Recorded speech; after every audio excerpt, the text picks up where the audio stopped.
What if your most technical talk could become the story people actually remember and act on? Just imagine holding a room of engineers, executives, or investors. No blank stares, just heads nodding and people leaning in. Joel Benge has done exactly that, from Nickelodeon to NASA to the Department of Homeland Security. As author of Be a Nerd That Talks Good and creator of Message Therapy, he helps speakers strip out the jargon, build trust, and connect with any audience. Stick with this episode and you'll learn how to cut overload, share the right stories, and make your message unforgettable. You don't need to be perfect to be powerful, you just need a message that lands. Welcome to Present Influence, the show for speakers, coaches, and expert business owners who want to deliver more impact, influence, and inspiration in their message. My name's John Ball, keynote speaker, communication coach, and your guide on this journey to mastery-level communication skills. Joel, I'm very happy to welcome you to Present Influence and have a chat with you about technical presentations and all the stuff that you have on offer, because you've got a lot of interesting stuff, and I think the audience is going to be really interested. So great to have you here today. Thanks, Sean. I'm very excited about this conversation. I'm pleased to hear that. I think one of the first things we were connected, one of the first things I thought, this looks really interesting. I want to know more about this was your framework. And that's something I definitely want to come back to. But I know that you do specifically communicate or help people who are in technical areas be able to communicate more effectively. And certainly it's not a subject that we've shied away from this show before. We have talked about it before. But why specifically has that been a focus for you? Well, I lovingly refer to them as nerds, and it's time we reclaimed the nerd banner. My background actually was not in technology. It was in theater, education, and video games. I was one of the first handful of people podcasting back in the early 2000s before Apple had ever even heard of it. But through a job at a video game company on a help desk, I ended up transferring to a help desk at NASA. And so I became the typical IT geek.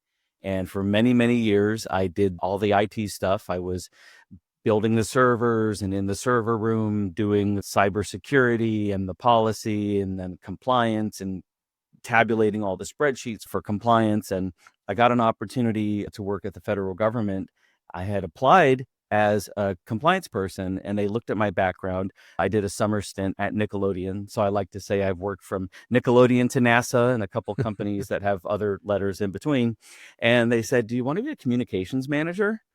And I had a brand new son, and I said, well, it's time for me to get a grown-up job with the government. What's the difference between communications and compliance? And they said, compliance lives in Microsoft Excel and communications lives in Word. And at that point, I was a theater school dropout. And I said, I do word stuff real good.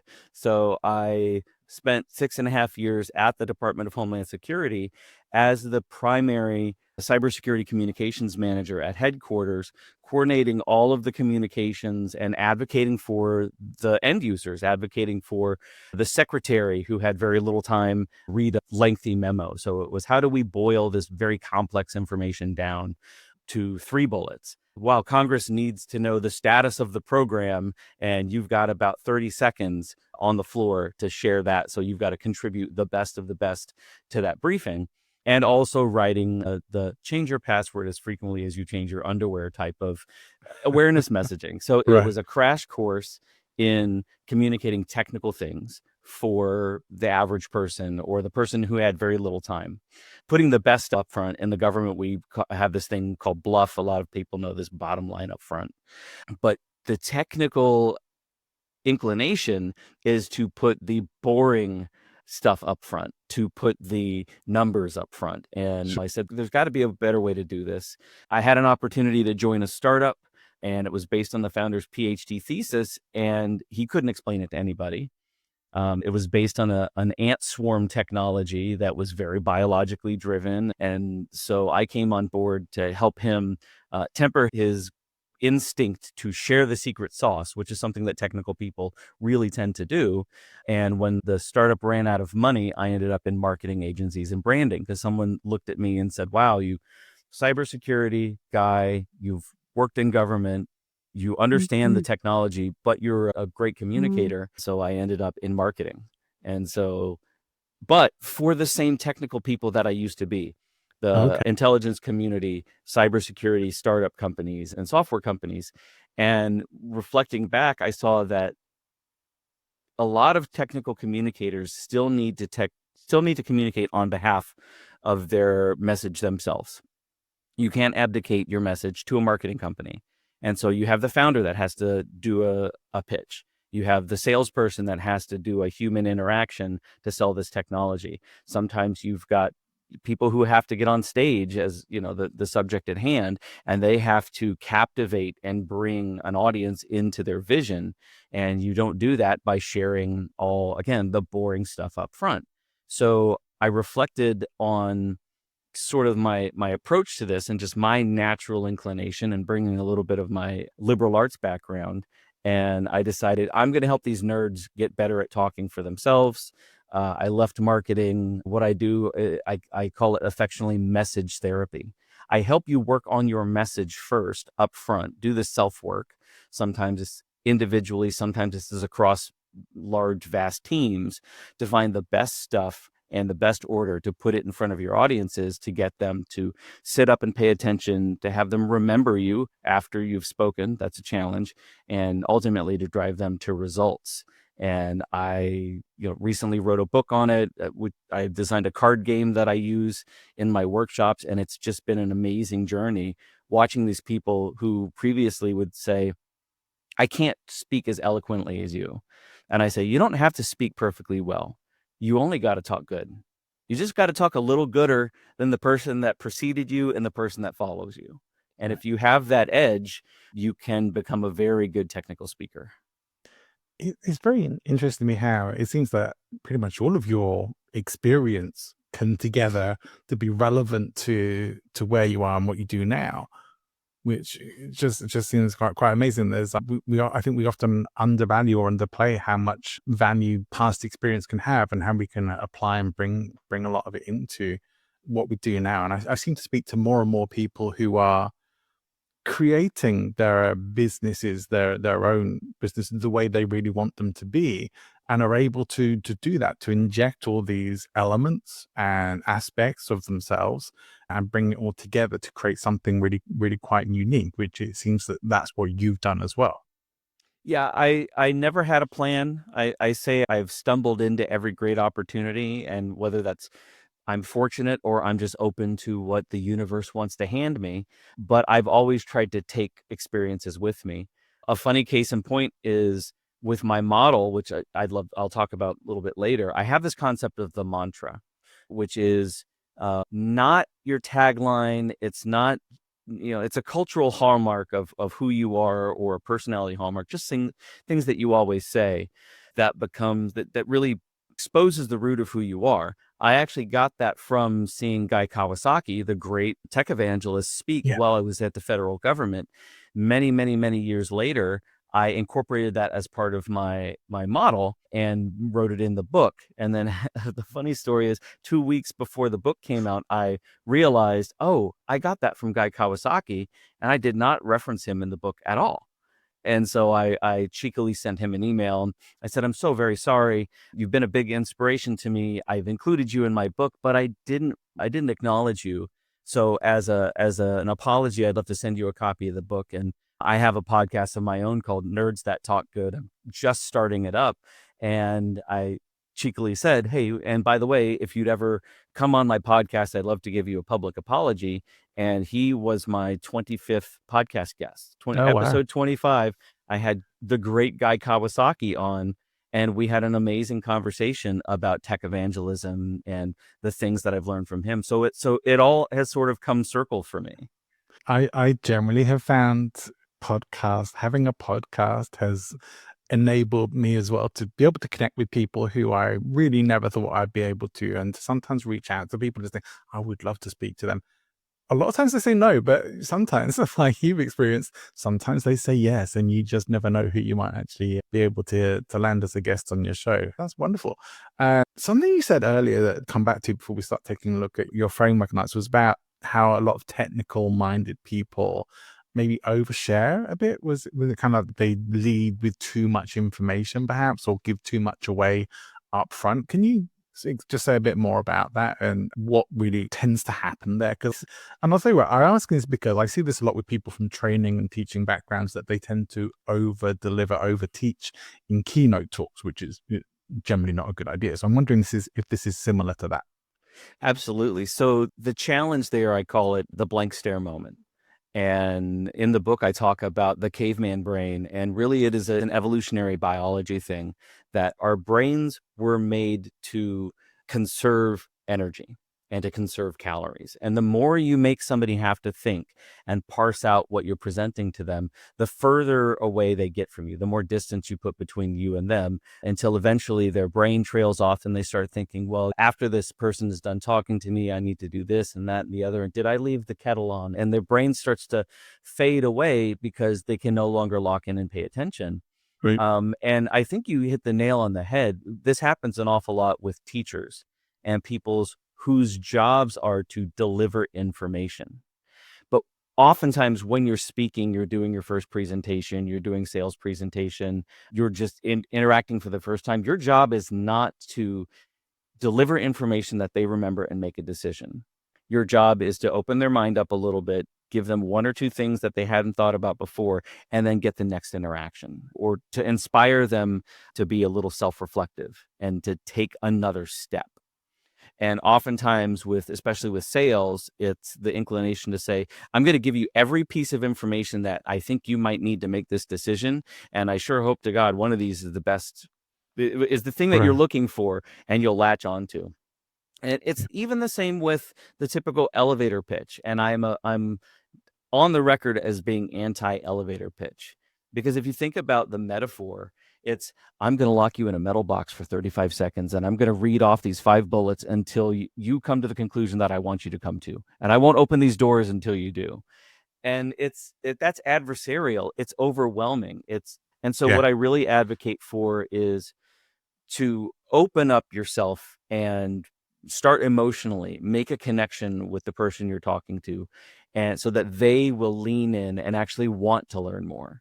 The model that I follow is really borrowing from the great thinkers, Aristotle, Abraham Maslow, and many others, which is just the rediscovering the art of conversation wrapped in a framework and a system, because nerds love systems.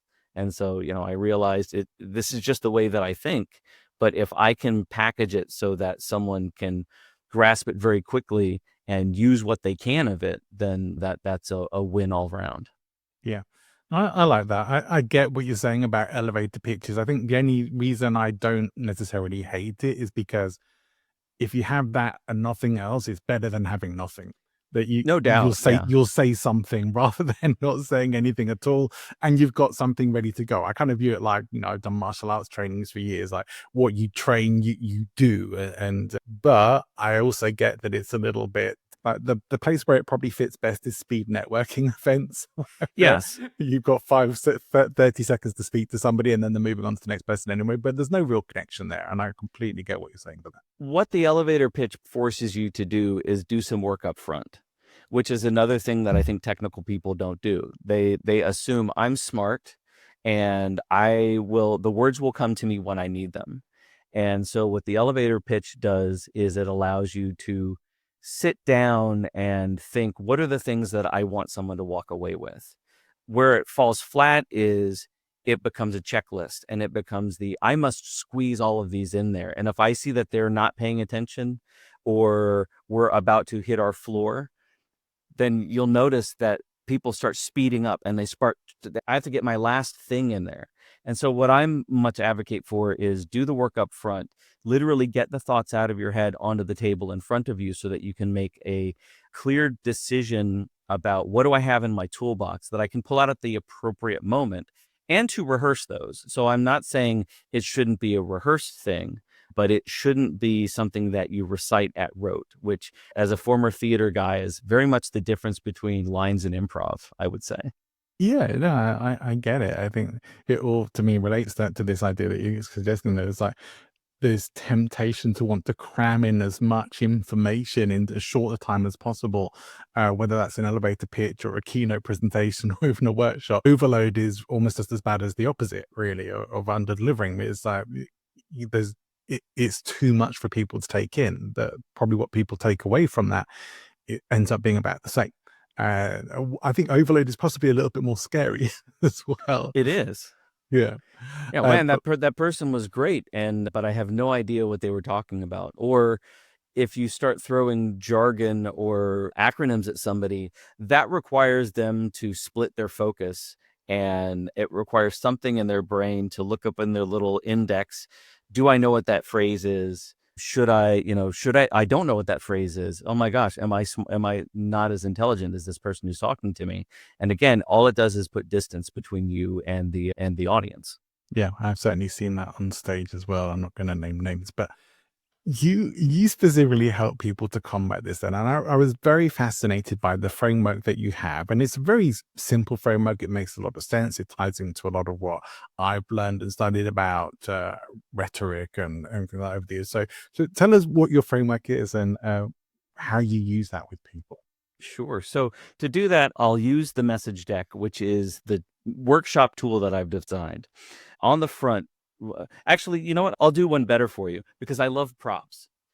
Did you know that there are 3 human organs that the humans use to communicate and to make decisions and process? Obviously, we talked about the first one. It's the brain. And my Yeah. wife very lovingly crocheted me this little brain that I I carry love around. that. But this is representative of logic. And I a love lot that of it has a people, little smiley face as well. it's a little cockeyed too, which I love. So a lot of people think that if I'm communicating something technically, I need to give you all of the information, and I'm gonna leave it up to you to make a decision on it and to come to the conclusion that I want you to come to. But as we Right. talked about, if you overload and you overshare, what you tend to do is just give them too much homework to work on. And I don't know about you, but in school, I always learned more from the teachers or the instructors that first struck an emotional chord with me, that I had a relationship with. And there's Yeah. something about the way our brains work where if we want to hear and learn something, we will do it much, much more aptly. And so the second organ that we actually think with and make decisions is the heart. And so we have a little squishy heart here. And this is representative, obviously, of emotion. The first thing that I tell people is they don't have to exactly like you, but they have to want to listen to your next words. And so emotion, logic, and then the last one is credibility, and that is represented by the gut. But it would be very weird if I pulled up a stomach. So I have a little cheeseburger here. Could be a veggie burger.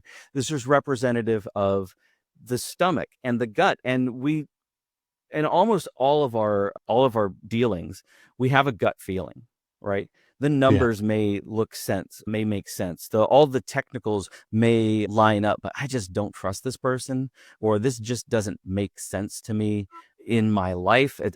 Something is wrong. And we are now learning a lot about evolutionary biology, where our gut is a thinking organ. It's not an emotional organ, and it's not a logical organ. It's really geared for survival. So the first thing that I do is I tell people, you've got to make them like you, or at least want to pay attention. You've got to give them just enough information, not all of it, to not introduce more questions. And then you've got to build some sort of credibility and trust or some rapport with them so that they will want to take that next step. And for those marketing people out there, if we were to take this and turn it on its side, it would look an awful lot like the marketing funnel, which is get somebody's interest, deliver information, and convert them. It's very simplified, but most Yeah. technical people don't need to learn about marketing. They just need to learn about building a relationship. So on the back of that, and not to rip off, that's all from Aristotle, not to rip off one great master, I ripped off Maslow's hierarchy of needs, and I created or I conceived of a hierarchy of messages. So if you think about, for the benefit of the people listening on audio, if you think about a triangle where the heaviest detailed information is at the bottom, high density, low emotion, that's very technical, and you move up towards the top, then you have at the top, you have the emotional, low density takeaways. And those are the things that actually lock in a lot more. People may remember facts and figures, but they'll always remember a big idea. So what I do with my clients is I trick them into sharing their feelings, because oftentimes you'll ask a company, so what is the big idea? Maybe we're working on a website project. What is the big idea that you want somebody to walk away with? Or after your presentation, what's the one thing? And again, I work with technical people in software, and they might say, well, we're a cloud-based identity access management solution using agentic AI. Well, I don't know that a lot of people are searching specifically for that on Google, or they haven't come to you for that. So Certainly what's I'm not. your biggest idea? And they'll say, oh, well, why would somebody want to work with you? And they'll say, well, you've got identities in the cloud and you need to manage their access and be more compliant. And I'll say, no. What's something you want to change about your industry? And all of a sudden their eyes light up and they say, well, do you know why we do the thing that we do? It's because we believe blah, blah, blah, blah, blah. So when you can get somebody to shift away from their technology and talk about we believe, it's a great introduction. If you think linearly from talk or a pitch, people aren't there to learn about, unless it's a symposium, people aren't there to learn about the thing that you've built. They're there to learn about how you're changing their world. And the thing that you've built is almost of a second or third order. So the system is actually taking people through different prompts and prompting them about, what market paradigm are you breaking? Why are you successful over others? Or if you get down into a story, it's not the hero's journey. It is, just tell me, how did you stumble upon your breakthrough? What did you try before? Because what stories do is they contextualize what we're sharing in the mind of the audience. And so I see a lot of people, especially founders or people on stage, going, imagine that there was a father. I had somebody that I was consulting with, and he said, imagine there's a father who went to the store with his children and yada, yada, yada. And I said, be honest with me. Is that father you?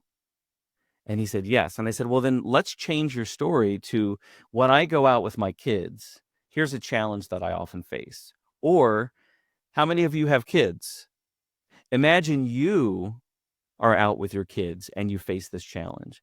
And it's just in the way that we present the same piece of information can either be, all right, imagine you're forcing them to think and put their head off in some distant land that may not exist, or you're rooting it in an actual experience that you can share. So, the model is really taking people through all of these different prompts, helping them learn the difference between what's a tangible value proposition, what's an intangible value proposition, what's the biggest need that they're facing, all the way down to, hey, what do you find yourself saying frequently? These are those mantras I talked about. What phrase do you find yourself repeating often? And what phrase do you hear from your customers? Because if you can draw a linkage between those and start using the same language that your audience uses, even if it's informal, even if it's just an inside joke, that can go a long way to building that rapport and having someone nod their heads and go, I like this person. They're just like me. I want to work with them.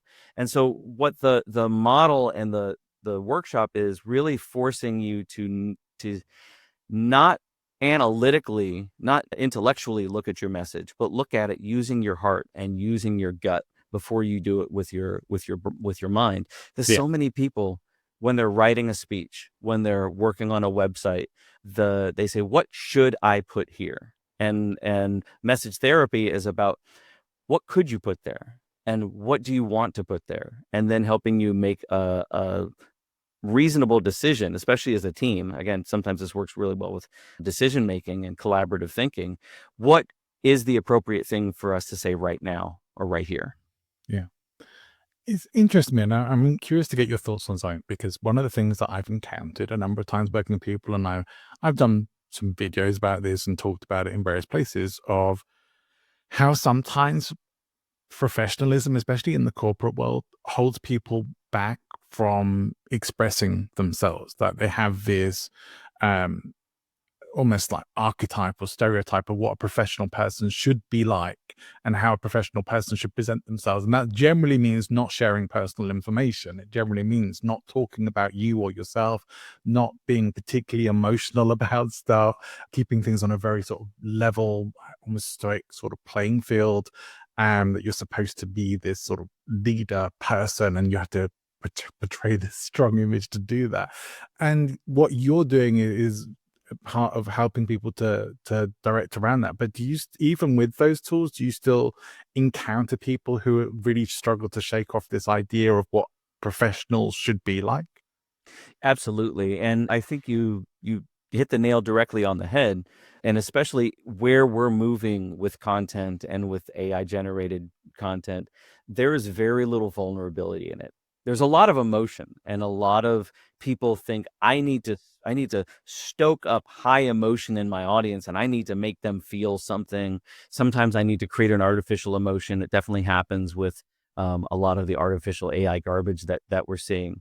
But if you can approach your audience from a place of vulnerability, from a place of that's a card that I pulled up with the story. It's like, hey man, I have another one, which is, where have you fallen flat before? Show us your bruises. Show me that you've actually experienced what I've experienced, and Yeah. and overcome it. And I'm much more likely to want to learn how you've overcome it.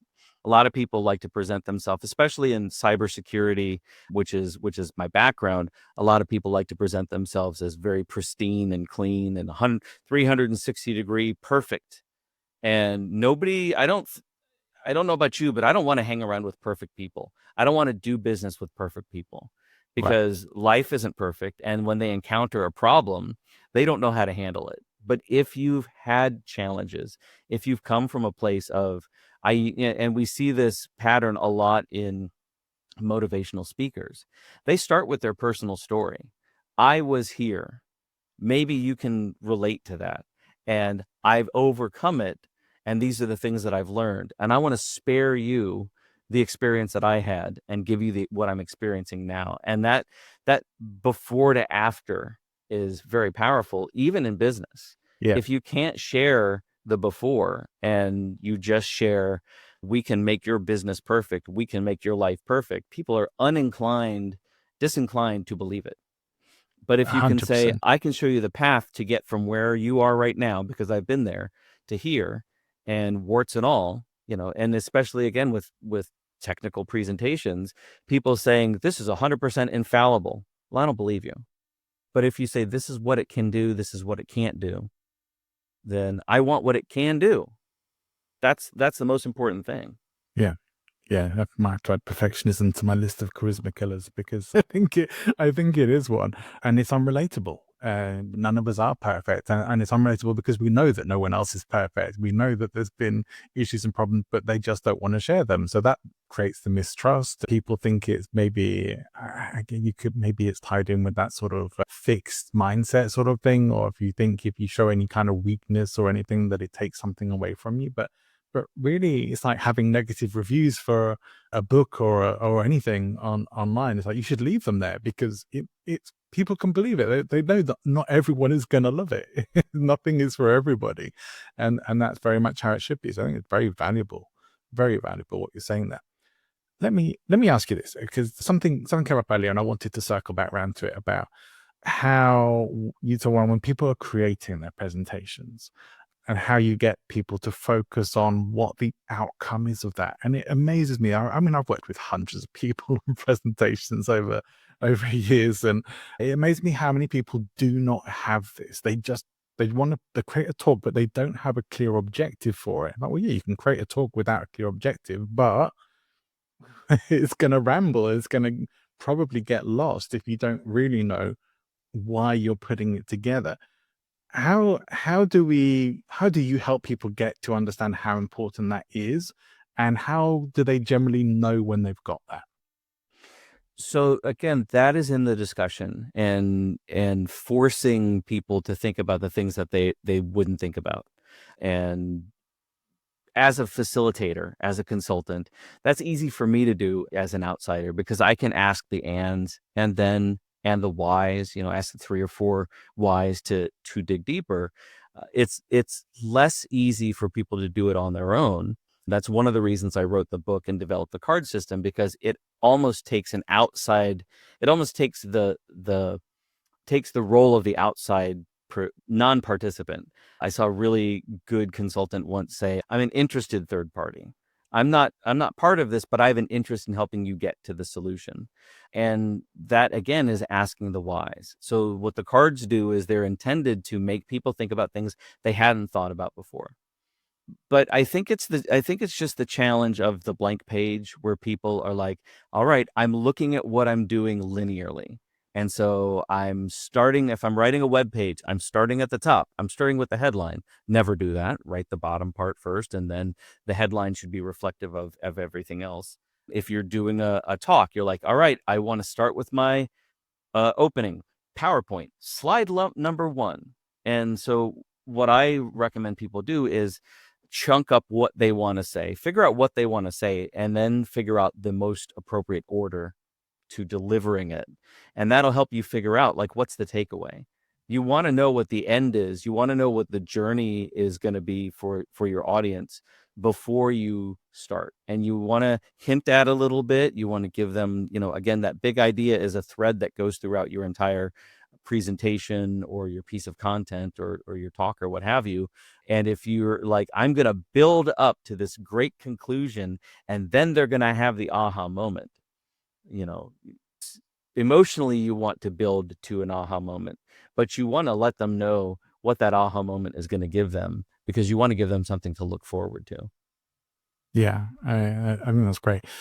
I find sometimes as well that one of the things that sometimes trips people up on figuring this out is because there's like two elements to it as well. There's your outcome as the speaker, and there's the outcome for the audience as well. And you do need to differentiate those. They are different things as to what you want the outcome of the talk to be and what you want the outcome to be for them as well. They should be different things, at least, I think. And the outcome for the organizer. Right, which is very different. So, and something that I've even been learning as I've been on stages my entire life, but never until recently as an actual speaker, is your customer is often the organizer, the event organizer, and they have a very different plan or a very different need than the audience. And so you really have to understand the three different perspectives, the three different needs, and then you have to find a way to build your talk, build your presentation into a Venn diagram that delivers for all three. And that again comes from saying, what would this person want to hear? What is the outcome here? Let me lay it all on the table in front of me. The steps that I take my workshop participants through is actually prompting them with the cards so they write everything down. So, and it's not on a sheet of paper, because again, we don't want to just capture things linearly. I have them write them down on note cards so they can move them around and say, all right, now that we have spent 45 minutes together and we have 400 different thoughts in our mind, how would I compose these thoughts together for this objective? Now, using those same thoughts, maybe bringing one or two others in there, how would I do it for this objective? And one of my favorite experiences is when I do this as a team and I'm trying to help them find that one big idea, and they're all bringing different big ideas together, but we can take a step back and say, what do they all have in common? Maybe you're using different words. Maybe you like this tagline and you like that tagline. But I feel, and this is now my role as a consultant and a message therapist, is to say, I feel like what I'm hearing is maybe the bigger idea is we're looking out for the underdog. Have you ever used that in any of your messaging or your presentations? And 9 times out of 10, they'll go, we had no idea we were all thinking the same thing. And it was because they're focused on the what they're saying or the how they're saying it, and not the bigger idea, the outcome, and the essence of what they're saying. So if you can boil down your talk to an essence, as opposed to the words that I'd like to say when I deliver this talk, you can find a lot more synergy between your objective, which is to make the audience feel good and change their mind, or have them take some action or buy your book, or downstream business, whatever. The audience's perspective of, I'm here to have a good time. I'm here to not be put off and offended sometimes. I don't want my thoughts to be challenged, but I'd sure love to learn something new, which is always a challenge with an audience. And then the event coordinator, whose objective is to have people buy tickets for their next event, which was really what it boils down to. So what do all three of those have in common that you can deliver? It's a great way to think about it, especially for those who are speaking either as paid professional speakers or speaking to promote products, services, or as some part of their business. Is like, you do need to consider these things. You're going on, generally, unless you're creating your own events, you're going on other people's stages. So you need to work with the bookers just as much. And certainly something that in my time working with the speaker lab, spent a lot of time working that. And I encounter so many more speakers now who are coming up with great tools and resources to help people in these processes, because prospecting for speaking work can be hard work, a significant part of what we do. I love everything you've been sharing about this, and I wonder, I mean, for can we get hold of your prompt cards? Because I love this idea of, if I'm when I'm writing stories or comedy material or anything like that, prompts help me a lot. So if we're putting together something like this, prompts like yours would probably help a lot. Are they available for anyone to buy? They are, yeah. In fact, I created the cards, one, because I had a really great experience at the startup that I was at using cards to explain, but it was also for my purposes, because these are questions that I knew I needed to ask in a workshop, and I needed a way to prompt myself to prompt the client. So the cards are available at my website, nerdthattalksgood.com, which will forward to my company website. And I have the cards. I've got virtual versions of them. Cool. And I've actually built a message therapy simulator that has a little slides that you step through, and it's me telling you a little bit more in depth about what each of those levels of the framework is, and then it gives you some cards to click through. And even in the book, there's a link to a goodies section which has worksheets and of resources to just do this yourself and get started. And then obviously I'm always available for a quick free message therapy session to help you say, now I've got all this stuff in front of me, what do I do with it? Because that's really where the rubber hits the road. Yeah, absolutely. I think sometimes, especially in this age, or and maybe you find this as well, but sometimes with everything that we have going on and all the things, but we have so many mental tabs open at one time, keeping a track of everything that's going on can be one of the hardest things. So having somebody who can help you to get on track with something that's actually important for you is very vital, very, very helpful indeed. So I can appreciate that. And so the book, is that, do we get that through your website, or can we get it on like any Amazon or anywhere like that? So the book, I don't even think I've mentioned the book's name. The book is Be a Nerd That Talks Good. There's my signature glasses. And it's available on all the major retailers, ebook, paperback. If, however, you buy from nerdthattalksgood.com/book, it helps me a little bit more, because it's just the way retail works, right? So it's a connection with me. Plus, I'll reach out personally to anybody that buys the book and thank them and ask how I can help, because uh, it's not enough, as we're learning, to just put things out there. It's really about building a connection. It's doing that follow-on work. It's building a community. And much to my wife's chagrin, she says, you give way too many things away for free. And I said, well, because I have a mission that I have, which is helping technically minded people, helping the nerds learn to reclaim their credibility, talk better on their own behalf. To do that, it's about just helping people improve day by day. And I want to be part of that journey for other people too. Yeah, I do find that in my experience anyway, and I've been in personal development world for a long time, the people who have everything is expensive with them and they're not easily accessible, often not the best teachers. They're more the gurus and the people who claim or seem to have all the answers, but probably don't. And the people who are real, they're heart-led, on have their own vision, mission, purpose for what they want to do and really want to help and make a difference. The people who will make a lot more stuff accessible, and I think probably do a lot better from that, because when somebody helps you, then you naturally want to do more with them anyway, learn more from them. If they actually solve a problem for you or help you in some small way, I think we can encourage people in. But I love that you're one of many people I come across now who are helping people to establish the connection more with audiences rather than just get up on stage and think it's about you looking good or you giving a great performance. It's like so much more than that. With that, if that connection part isn't there, you're wasting a lot of time, really. It'd be People, very easy for me to record a passive video course, and I'm working on one.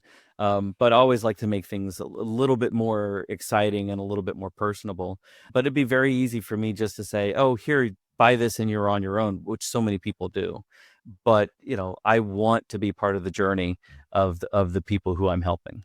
I think more and more people are recognizing it, certainly in where we are currently, that do it yourself isn't working for most people. They'll buy a program and they just kind of left to their own devices and they never touch it, or maybe spend a few hours with it and then it gets left on a shelf, so to speak. But I like what you're doing. I love how you're doing it as well. You certainly have the cutest props I've ever seen. Your crocheted props are great. I love these cards as well. I think these sorts of prompts are very, very helpful to what you're doing, and this framework makes it nice and simple to understand. Like it's a nice way to express the principles of rhetoric in a way that we can relate to a little bit, maybe a little more easily than Aristotle in his original format. But Joel, I really appreciate that. Just remind us one more time where the best place is to go for people who want to check out the cards, the book, or find out more about you. So the quickest way to find me is to just search for Nerd That Talks Good, nerdthattalksgood.com. So it's .com official. I'm also on LinkedIn and many of the social platforms, but the best way to connect with me is just to go to nerdthattalksgood.com, hit contact, drop me a note, and I would love to help everyone out there learn to talk a little bit gooder.